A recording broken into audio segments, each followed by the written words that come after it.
What's going on, my sensational sinners? Welcome back to Sin Nation. Please do not forget to like this video, subscribe to the channel, and become a sensational sinner. And I hope you guys have been staying out of trouble. Well, as for me, you know what they say, what's life without a little sin? So, y'all, I am back covering and speaking about I don't know, y'all call him David. I don't know why I like D4vd, but the preliminary trial is over and the judge has decided to take the case to trial. So we will all just be lying in wait to see, you know, when they're going to start things up, when they're going to pick the jury, and I'm going to be covering it the whole way. Okay. So what I want to do now today, what we're going to do is we're going to go over the preliminary trial day by day, just to see what the judge saw when she decided that we're going to move forward with the trial. So I'm going to do kind of like a little deep dive with you guys. So let's just get right on into it. If I look at my phone, I'm going to be looking at my notes. I'm just going to say viewers' discretion is advised. This is not going to get as cringy as it did when I reviewed those text messages. You guys, please check out that video where I reviewed the text messages between David and Celeste. Those are very explicit. Definitely hide the kids. Okay, but for this one, it shouldn't be too explicit. But I hope you guys are not hiding behind a rock. David is an artist. I didn't really hear of him until the trial started. He's kind of like a Travis Scott, you know, he makes sad depression music. He's pretty big. Like I said, I never heard of him before, but rest in peace. He's accused of unaliving his girlfriend or ex-girlfriend, Celeste Rivas Hernandez. So rest in peace to Celeste. And as always, David is innocent until proven guilty. So this is just me going over what they covered during the trial. This is not me saying that David is guilty. In my personal opinion, I do believe that he did unalive Celeste, and I do believe that he is guilty. But you guys decide for yourself when I come and tell you guys the evidence and what they talked about in court. Okay, so the actual date of unaliving that they believe is April 23rd of 2025. So keep that date in mind. Okay, and David's attorney is Blair Burke. Okay, so she's the lead attorney. I believe David has 3 attorneys. She's the lead one. And then for the DA, that is Beth Silverman. And Beth Silverman is going against those 3 attorneys all by herself. Okay, so she is not scared. She ready for it. All right. Okay, so day one was pretty much, I kind of put like titles on it. So for me, I believe day one, I called it like they're trying to do the connection, you know. They're trying to pretty much connect David to the body at this point on day one. So they're trying to do the connection. So the day started off with David is shackled. Okay, so he's shackled from his waist, his feet. His defense attorney requested that he not be shackled. And that request was denied. The judge feels like, oh, he will be shackled. They did take the cuffs off of his hand, but everything else will remain shackled. So the first witness in day one was Senior Deputy Juan Gonzalez. So he pretty much did like the welfare check. Now, if you guys saw the video where I did when I was covering the text messages, when I did the reaction video of the text messages, they were talking about an Operation Awesome. That's what they call it. And Operation Awesome was where David and Celeste had this plan a few days before Valentine's Day for David to pretty much kidnap her from her house with the help of his security guard. So at this point, Operation Awesome has happened. Her parents has called the police. They have reported her missing. And so now Senior Deputy Juan Gonzalez has showed up to do a check, a welfare check at David's studio house. So he showed up and he did the welfare check on February 17th, 2024. So they showed up body cam footage. David pretty much opens up the door. He said that he have not seen Celeste since last November, but he has spoken to her a few days ago. The deputy says that he acts like he barely even knows Celeste. And then when he opens the door, you know, he's eating his bag of chips. You can see on the video, he's eating his bag of chips. You know, he even offers the deputy some alcohol. You know, he's like, hey, I got some beers in the fridge if you want some beer. So for me, he's just coming off like, why? I don't know. For me, I feel like if I'm thinking David's guilty, he's trying to sabotage it, because he knows if he gives that deputy beer, then and that deputy drinks on the job, that's not going to be good as far as if he gets caught or in trouble. But he's just playing it chill. He's offering Bill. He's trying to show off his nice hospitality. So the deputy ends up searching the house and he finds Hello Kitty stuff. And so he asking David, who this belongs to. And David like, listen, everybody records here. That Hello Kitty stuff can be for anybody. I'm not really sure. It's not mine. And, then when everything's over, David's like, I hope you find her. And he's like, it's really a missing person. He shows him a flyer. It's flyers all over. She's really missing. And the deputy also lets him know that at that time, Celeste is 13. So he cannot act like he did not know her age. So at that time, she was 13. Now, I have my notes, but if I get something wrong, I know y'all gonna check me in the comments, okay? But just keep it cute, all right? But at the time, the deputy let him know she's missing. She's underage. So for sure, for a fact, they know that the deputy tells David that she's underage. And, David's like, oh, I hope you find her. He's pretty much acting like he really barely even knows her. Then they bring the second witness. And the second witness is a detective with homicide. And that's Joshua Burrows. I hope I'm pronouncing it right. So they're trying to pretty much, like I said, tie David to the human remains. So they found David's Tesla. So David's Tesla was pretty much towed away because of the bad smell. It had a ticket. So they brought it to the tow yard. So inside the Tesla, that's where he found the dismembered body of Celeste. Now, mind you, they're also trying to tie David to tools that was ordered that they believe was used for the dismemberment of Celeste. So they're trying to tie him to the body, tie him to the dismemberment. Okay, but see, the thing is, he ordered those tools under an alias name. But on September 8, 2025, they found Celeste's dismembered body in the front trunk of the Tesla. It was inside. Now, when they opened the trunk, on top was a body bag, and it was Celeste's head and torso in the body bag. And so then underneath the body bag, they found the rest of the remains in a trash bag. Now, this is really a human being, a girl. She was a live human. And they pretty much put her murderer they pretty much just discarded her like she was a piece of trash.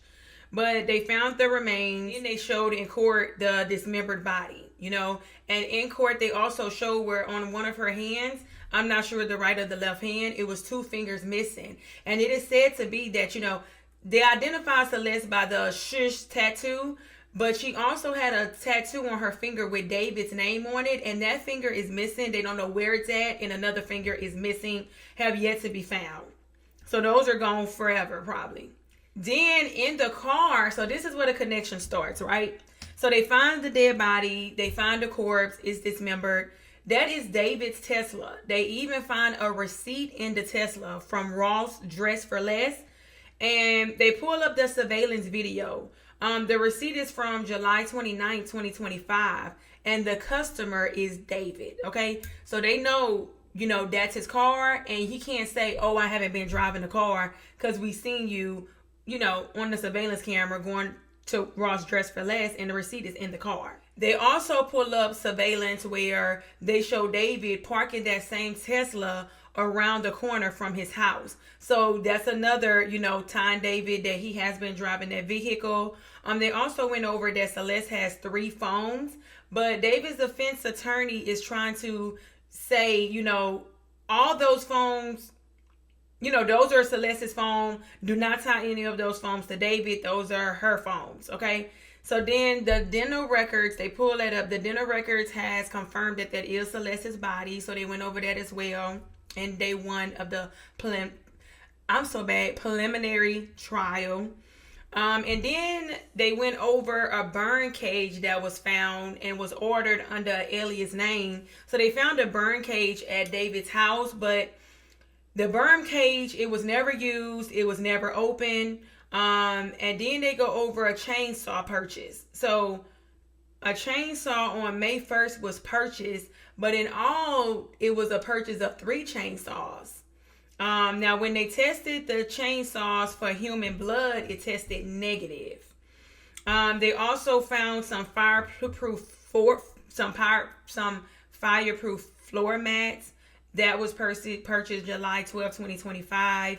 And then they found a kiddie pool that was deflated at the time, but they found a kiddie pool and a body bag that was ordered as well on May 3rd, and I think through Amazon, and it was delivered May 5th. Now they also saw where a mop system was purchased. I'm not sure of the day where the mop system was purchased. So can you imagine that? Where the alleged date of death is April 23rd, and then less than 2 weeks under an alias name that they're trying to connect to David, where chainsaws have been purchased, a kiddie pool have been purchased, fireproof mats has been purchased, a mop system. And the crazy thing is that body bag was the same body bag that was found. I mean, how coincidental is that? Who orders a body bag? What's the reason? To be honest, I don't even know why Amazon have it where you can order a body bag. Like, that's just weird. So the body bag was ordered. Then you have the body. They found the body in the Tesla, head and torso in the body bag. They also discussed when David was arrested. Okay, so on the first day, they discussed when David was arrested. They found matching tattoos. You know, they found the shush tattoo, and they also found Celeste's name on him. Now, I don't know how factual this is, but I have heard that he was dating another girl named Celeste after the death. So I don't know if he did that to cover it up, or I don't know if that's true. Y'all let me know that down below in the comments. Because for me, if he did do the unaliving, I did say to myself, he seemed like he was trying to cover up everything, especially by cutting up the finger. So why not cover up that tattoo he had on him? But if he's dated another girl after named Celeste, then that would explain it. Okay, so then they go into trying to establish a motive of why David would have unalived Celeste. Okay, so David was the biggest artist on, I believe it was Interscope.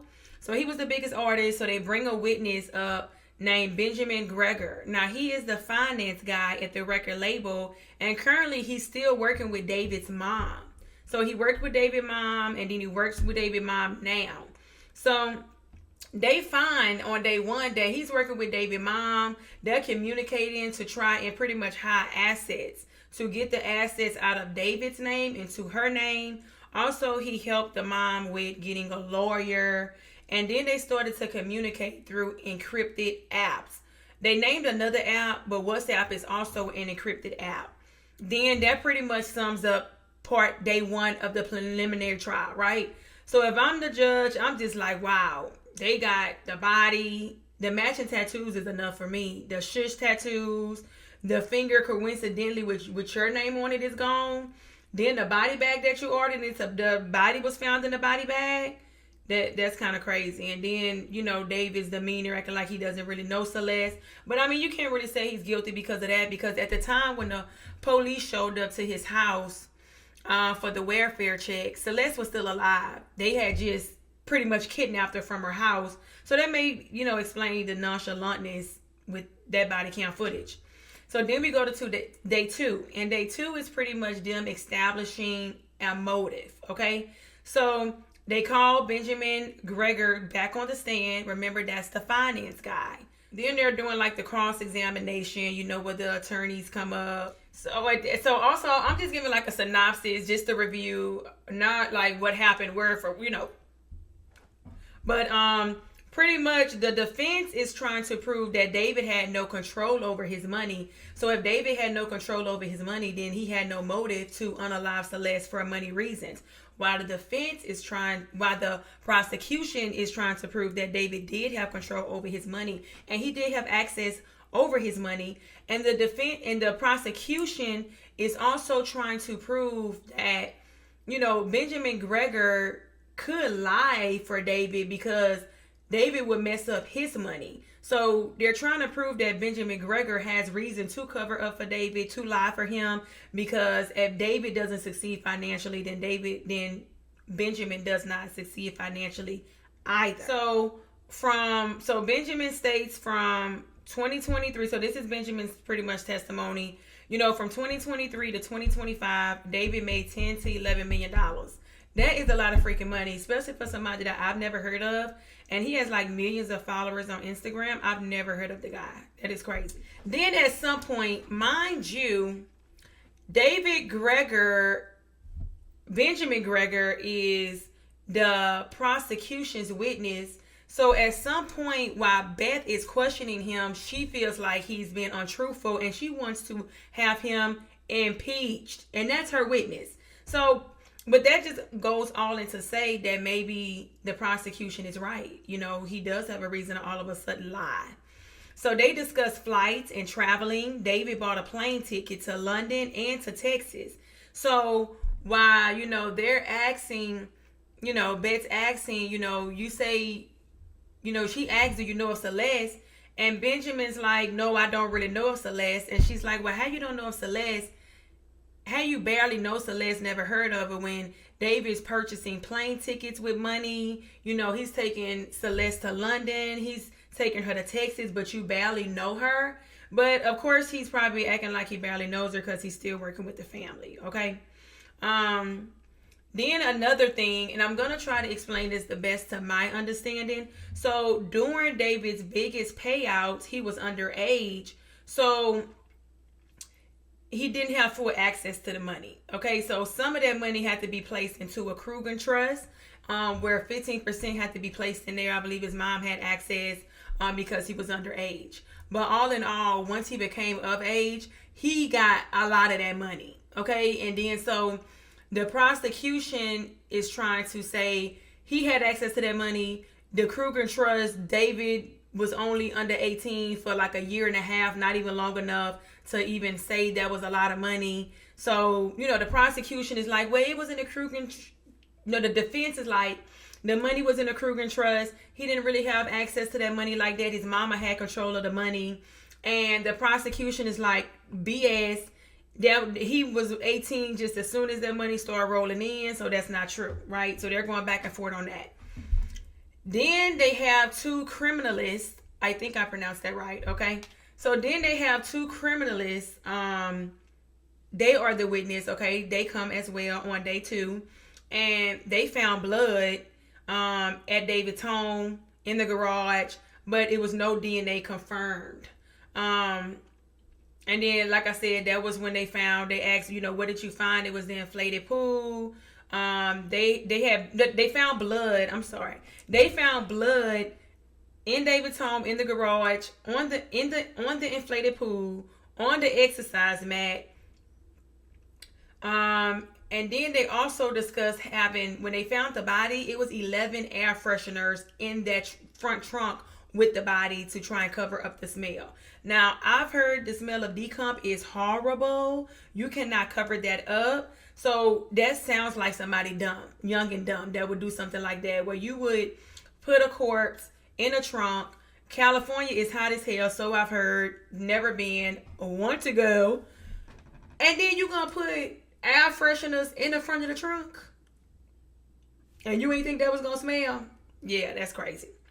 So then also on that day, they discussed on January 7th, 2026, which is this year, a Caltrans worker found Celeste's passport on side the road. Okay, so that's pretty much a synopsis of day 2. For me, what stuck out was pretty much the blood that was found on the kiddie pool, but it was no DNA confirmed. Then finding Celeste's passport, that seemed like that was some tea too. And then they go to day 3, and I pretty much call day 3 like the forensic evidence. Okay, that's when we get into the forensics. All right, so then the LAPD criminalists, they testified again about what they collected from David's house. Okay, so I'm not gonna really say her name, but she was a criminalist. She testified, but she processed the garage. They found the chainsaws. They both tested negative for blood. A rowing machine, garage mats, a Tesla charging charger, the inflatable pool. That tested positive for blood using like the Blue Star. And like the blue star is like the light, like whenever they feel like blood was, y'all seen it before. If y'all here, y'all know what I'm talking about. Where they take the blue light, even though blood could be there and it could have been cleaned up. So they take that blue light and it just lights up like a freaking Christmas tree, okay? So when they did that blue star, they saw, blood on the charging cord of the Tesla. The chainsaws, they saw blood. It lit up. Stuff like it lit up. The mats lit up. Now during cross-examination doing this, the defense emphasizes that the investigators did not collect touch DNA from the chainsaws or their handles. So they're saying that the forensic testing was incomplete. So you're not going to tie that to David because you didn't even do it right. Okay? And then also they said that the pool had like jagged marks. That was also brought up in court. The kiddie pool was missing, like, it had like jagged mark cuts in there, and it was blue pieces missing from that kiddie pool. And what I didn't say earlier was when Celeste's body was found, they had blue fragments inside her body. And they put those fragments found in Celeste, in her body, on her body, they took those blue fragments along with some of the missing blue fragments in that pool, and it like matched up like a puzzle piece. So if that's not saying that she was in that pool, then I don't know what is. Then they had another criminalist that testified. She examined the pool. She talked about, pictures of the trace evidence during their testimony. And they did say that Celeste's DNA was found in the garage, which, then she been to the house. So, of course, her DNA is going to be found in that garage. Then they had a third witness, Detective William. And he pretty much talks about, the cellular data and what they found. Now, listen, that cellular data was wild, okay?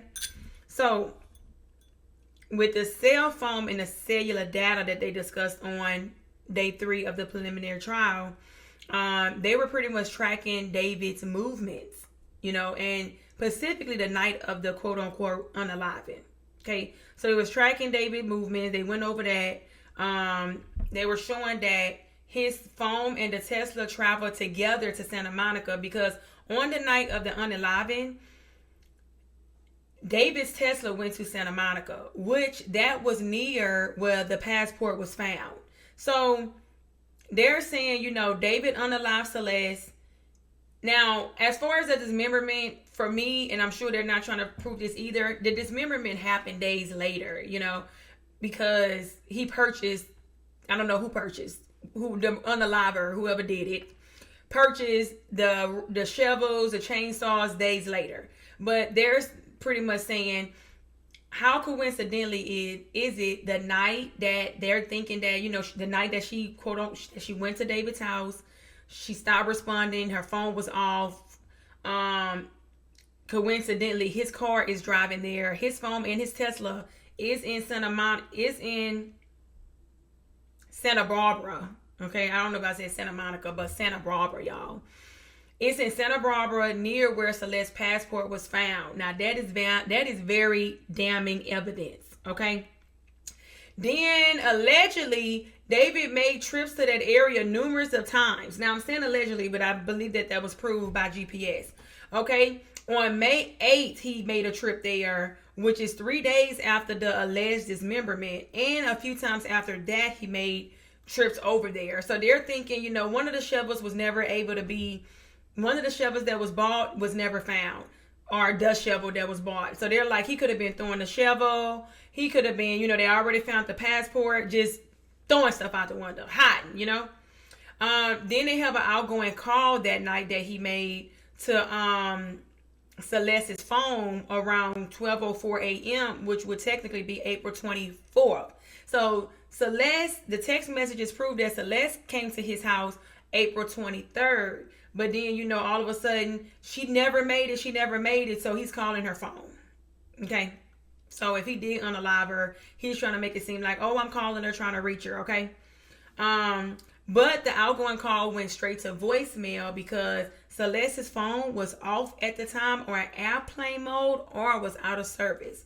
But I'm sure we all, I'm sure unalived at that time. Day 4, I named that medical examiner, okay?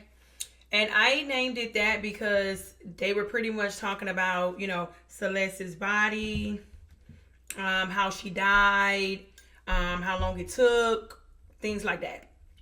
So the medical examiner testifies. They show a picture of Celeste's body. Mind you, she was dismembered, but they put her body back together again. They made her human, okay? They had everything except those 2 fingers that I told you guys that was missing. But they put her back. I think that's kind of respectable to put her back. It's unfortunate that the way she was unalived was just horrible, and the way her body was treated after is just sad. But they testified about her remains. The body, when it was found, it was in an advanced state of decomposition. Now they're talking about, autopsy.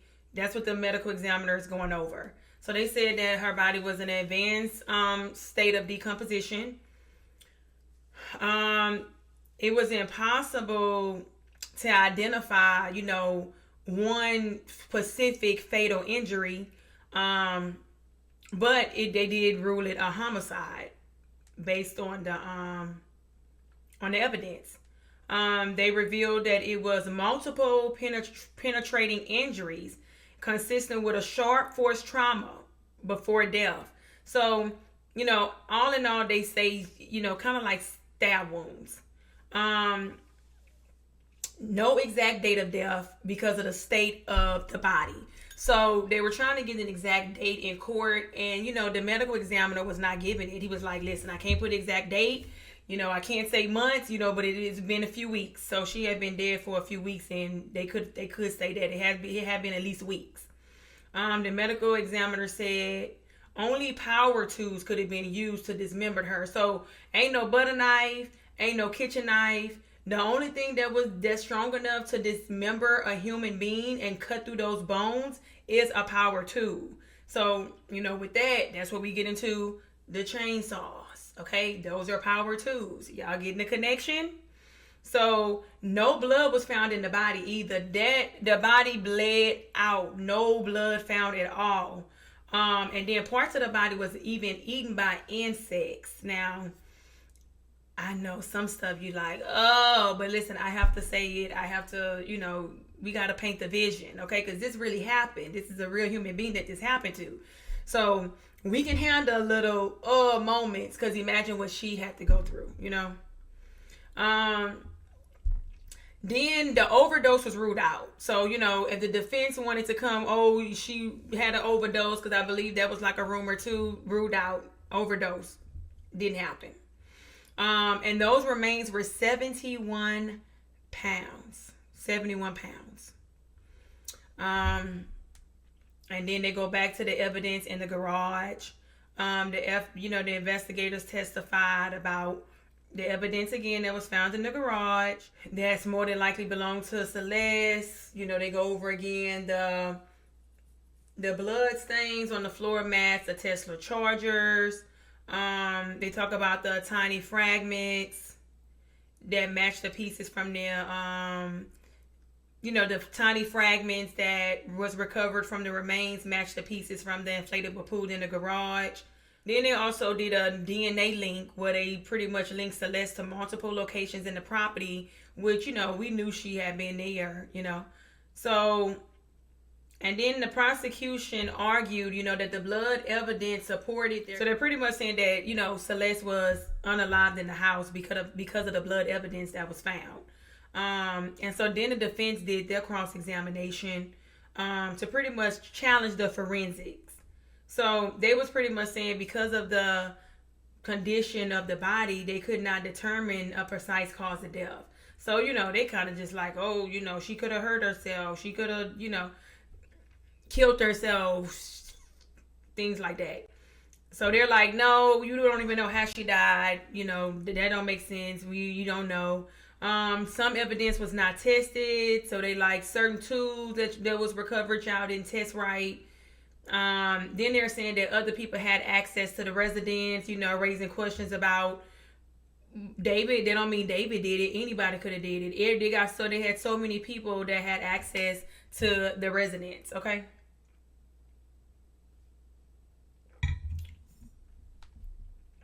Then they, like I said, they said that maybe she stabbed herself.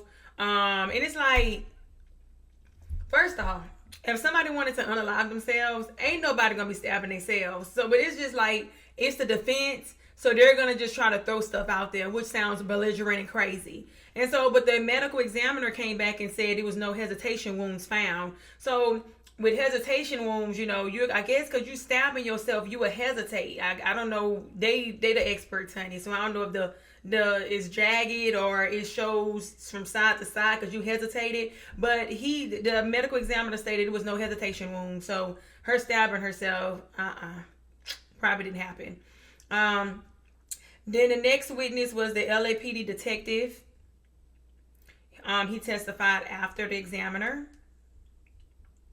And they pretty much focused on David's cell phone records. Now listen, the cell phone records pretty much discussed those text messages. Like I said, I did a video on the text messages between David and Celeste. So I'm not going to go into all details of the text messages because I did like literally an hour and a half video of those text messages. So please check out that video. It was a reaction video to Trap More Ross. So y'all check out his channel. I had never heard of him. And he actually was in the courtroom and he gave some good updates about what happened. So definitely check out that and his updates about the trial. He did pretty good.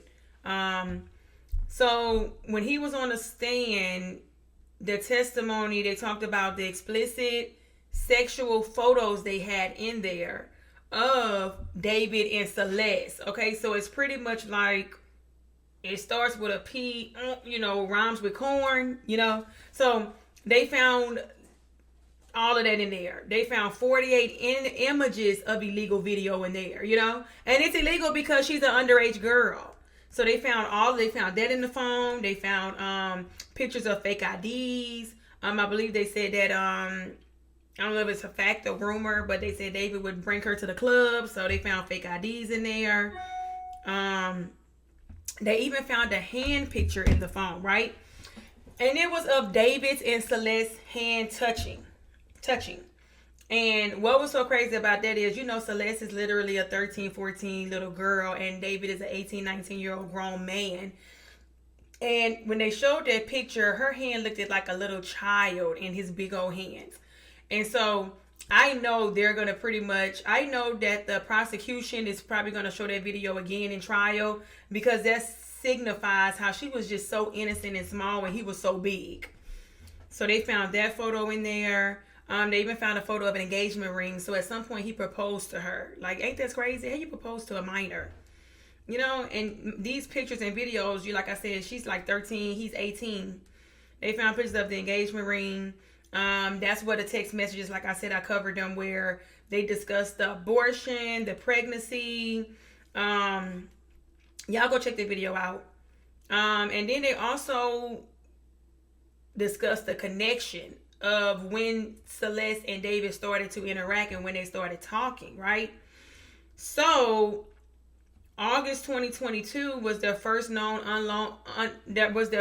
first online communication between them. She was 11. And they're saying it may be earlier than that, but that's as early as they can find, August 2022. Then November 2023 is when the prosecutors alleged that the relationship became sexual between Celeste and David. And at that point, she was 13 and he was 18. How disgusting. 13 years old and he's 18. Thousands of text messages they found. They text like crazy.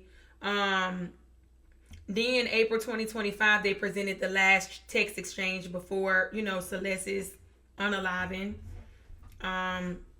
And then they also discussed messages of the relationship pretty much deteriorating between them two, which pretty much led to her death. Okay, so pretty much by the end of day 4, the prosecution was pretty much saying, that Celeste was unalived inside David's home. Her body was dismembered in the garage, and that her body was later transported into the Tesla, and discovered months later after the vehicle was impounded. So that's what they're driving home, the prosecution.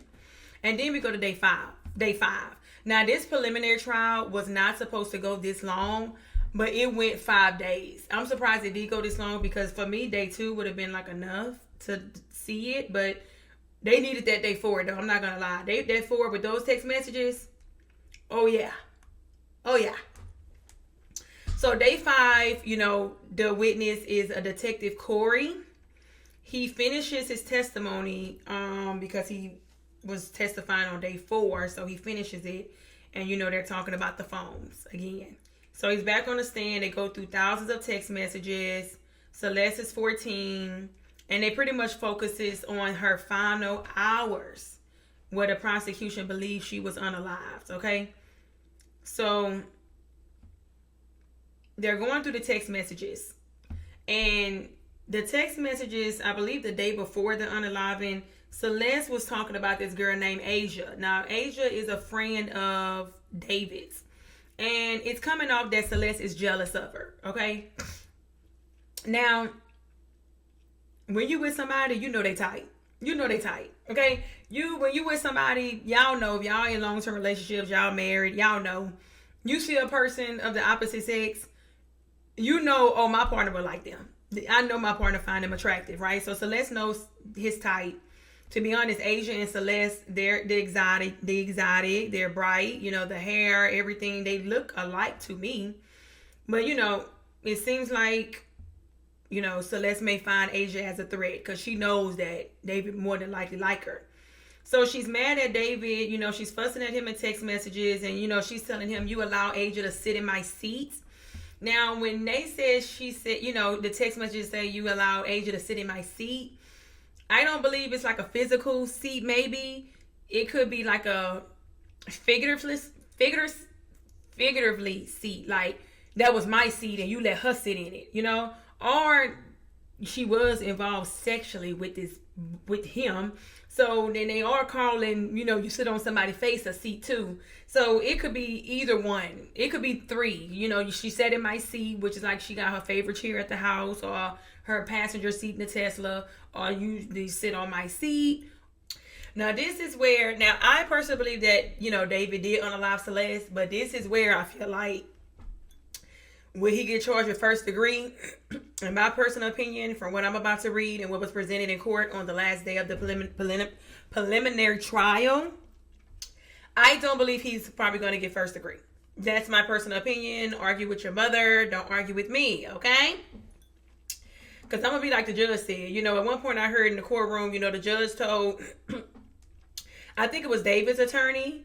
Look, she was like, listen, don't argue with me. I'm not the attorney. You don't need to argue with me. I'm not arguing with you. Okay, so I got the judge energy. Okay, listen, y'all come in these comments. I ain't arguing at all. So the day before the alleged unaliving, Celeste had threatened to unalive David. She threatened to unalive him. And she also threatened to tell her dad lies on him to ruin his career.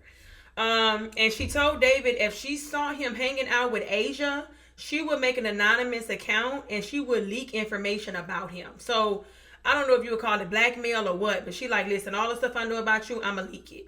She probably talking about videos that they did, all kinds of stuff, pretty much ruining his career.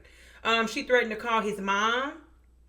She even insinuated calling one of his work colleagues. So, that's kind of like threatening his career. And so after the threats and things, they made arrangements to meet up. So Celeste, quote unquote, made it to his place at 10:10. David texted her, the gates open, door unlocked. Okay, so my thing is, the defense is saying that she never made it there, but I guess by him saying gate open, door unlocked. And then at 10:33, David texted her, Uber said you are here, bro. Where you at? So at this point, he's looking for Celeste at 10:33, and he's like, Uber said you're here, bro. Where you at? And then, Celeste had message, girly pop, I'm almost at your door. Open if you're home. And that was the last message she ever sent, So she said, girly pop, I'm almost at your door. Open it if you're home. Then David was like, Uber said you're here, bro. Where you at? Then David continued to text looking for her, but only for that night. Okay. Now, this is the girl he quote unquote love and all that, but he only looks for her that night. Okay. Once that night was over, that's it. At 11:30, David phone and Tesla was on the move to Santa Barbara. Okay. At 11:30. Okay. So literally less than an hour before the text messages of, bro said Uber said you're here, bro. Where you at? Less than an hour. His phone and Tesla is on the move. So the defense is pretty much trying to prove that David and Celeste. So the defense is pretty much saying on this day, on day 5, they talk about also, they found evidence that Celeste also lied about her age. When she first encountered David, she said in the messages that she was older than what she was. So that's another thing too that probably goes against her character. And then the prosecution, got a 21-minute timeline of what happened. At 8:59, David ordered the Uber. This is the prosecution timeline, okay? 8:59, he ordered the Uber from, took Celeste from her family homes in the Hollywood Hills.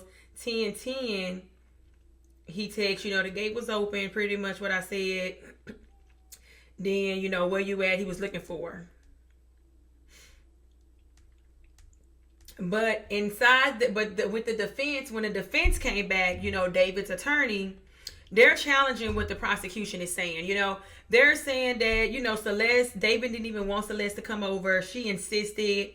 They said that, David kept telling Celeste he was busy. They proved this through text messages, so it happened where, Celeste wanted to come over. David was like, no, I'm busy. She wanted to come over a few times and he was like, no, at one point, he told her my parents were in town and she asked for proof because she was like, you lying to me, your parents not in town. And she wanted to talk in person.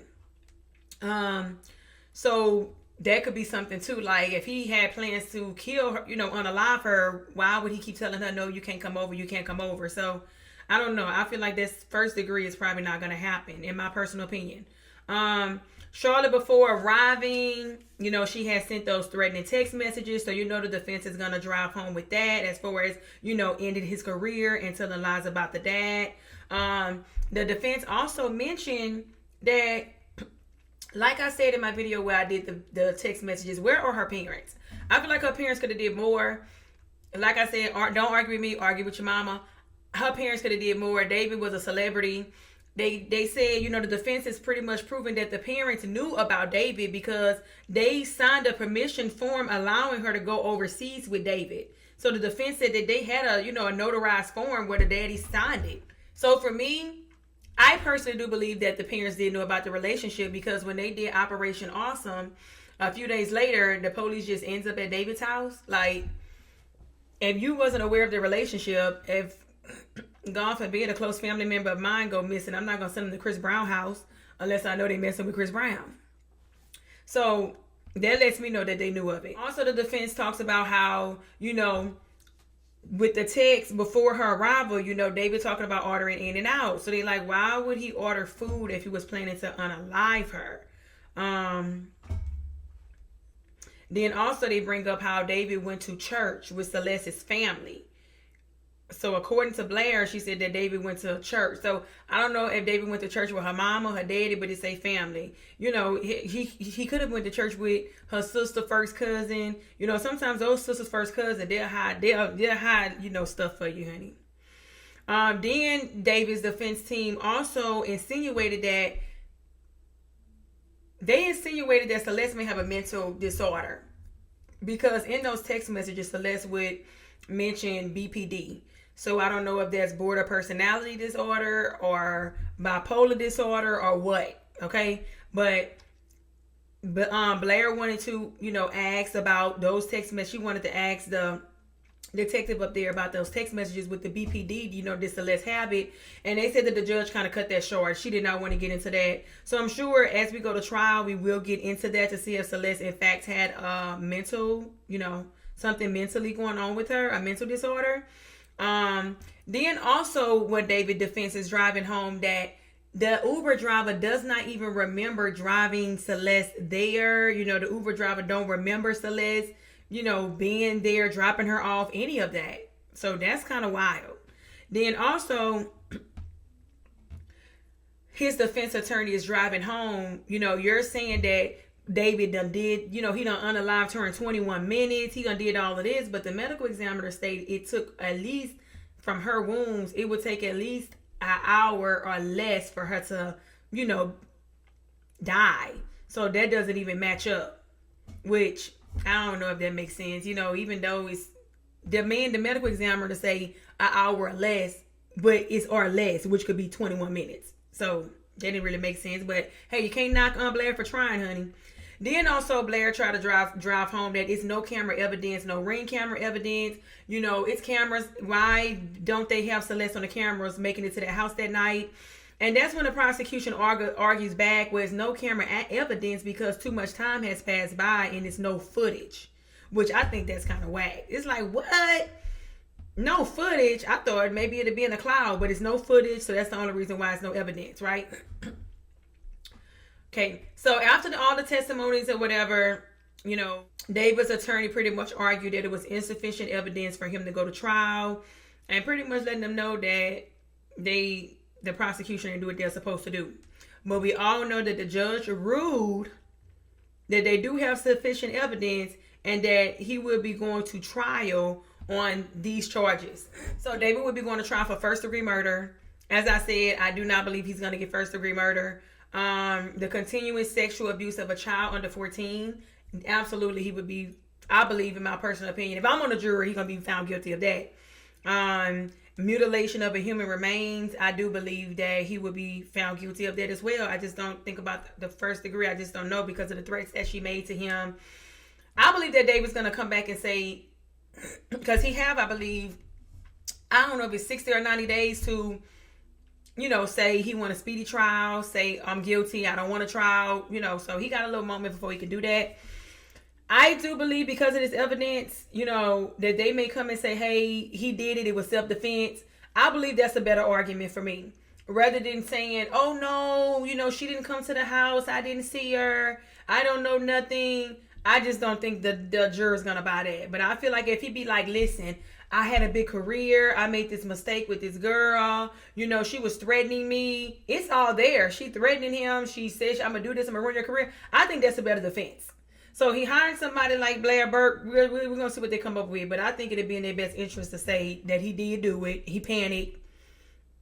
That's it. Okay? But the ruling does not determine guilt. So he's innocent until proven guilty. So they wasn't deciding whether he was guilty or not. But then we move on to the next chapter, guys. Like I said, they're going to have to find a jury. They're going to have to go through the evidence. We got to hear both sides. But that's pretty much it as far as the day-by-day of the preliminary trial. If I have any more updates, I will bring that to you guys. Y'all let me know what y'all think. Do y'all believe that David is guilty? Do y'all believe that he did it? I don't know. I believe that he did it. I don't believe that he planned it out. I do believe that, I don't know. Do I believe that she tried to attack him and it's probably self-defense? Absolutely not. I don't believe in self-defense. But do I believe that it's in his best interest to say it was self-defense? Absolutely. Also, they also had a video of his friend Asia. She went to Instagram and she talked about how, she had checked David about it, about his underage girlfriend. And he kind of denied it at first. She said David had her food. That he was like, come on now, I wouldn't be messing with no young girl. That girl is older, and she said she was pretty much fooled, but she doesn't agree with that relationship that David had. So that's out there as well. If y'all want to look up Asia, David's friend. I don't want this video to be too long. I was going to pull her up, but all in all, y'all, if y'all have new information, y'all hear some stuff, let's share notes. Put that down below in the comments. Let me know if y'all believe or y'all think David is guilty. Let me know why y'all think he's guilty. Let me know why y'all think he's innocent. Like this video, subscribe to the channel, become a sensational sinner. And listen, y'all, stay out of trouble. And don't forget, now this is not wine right here, but don't forget, pour me some wine. I'm watching true crime. Bye, y'all.